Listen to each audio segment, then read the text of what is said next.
discuss Scotland's future with one of the architects of devolution and one of Scotland's leading political commentators.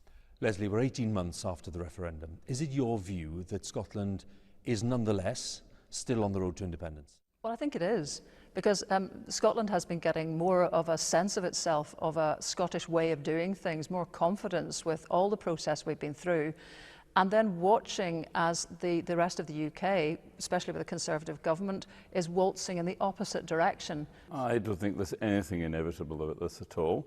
History is only inevitable after it's over.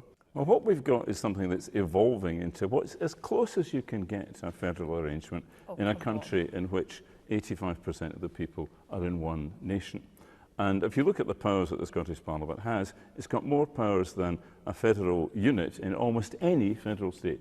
More than the Swiss, more than the Canadians. So what you can't say is it's not from looking from Edinburgh, this feels more federal than it does looking from London. Can I ask you one thing, Jim? Does it have more borrowing powers than a local council? Yes. It doesn't. Well, our borrowing powers are really low. No local council in Scotland or anywhere in the UK can borrow £5 billion in 1 year. So yes, it does. It has more. But the point is surely that the powers are increasing. From next year, there'll be far more powers, not least in terms of tax. How ambitious should government be?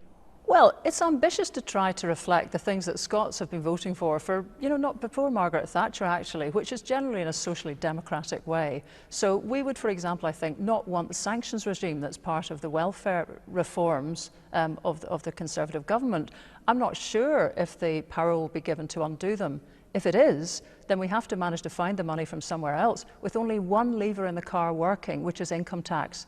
Now, you'll notice that George Osborne, even though he has a deficit, has not put up income tax to deal with it, because it's a toxic tax on its own. That's the main one we've got to play with, and that's why I don't think the bundle we've been given adds up to a car.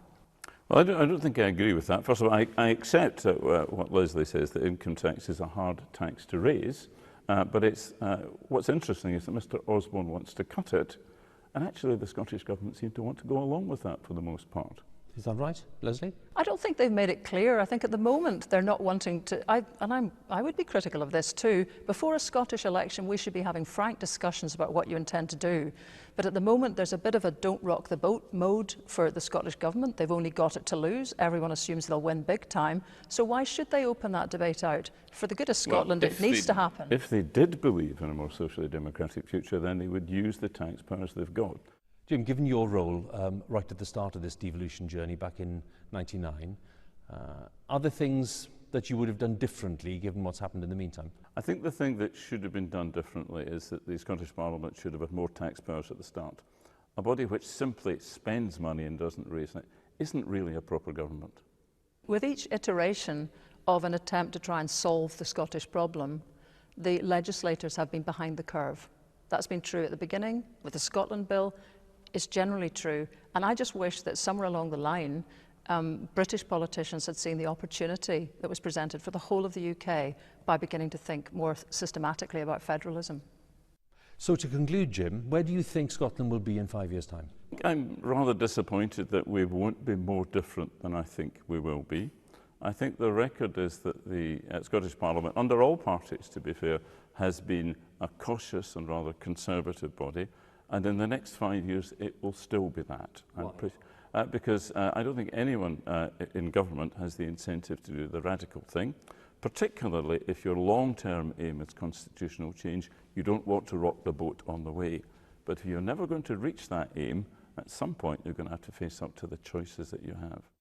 And Leslie, your sense of where Scotland will be in 5 years? Well, it so depends on the European referendum. I mean, if we do end up in this situation of the UK voting to leave but Scotland voting to stay in, that does look like a pretty healthy trigger for a reassessment of whether Scotland really fits anymore within that kind of UK. So it's hard to answer it now because that's looming so large over us.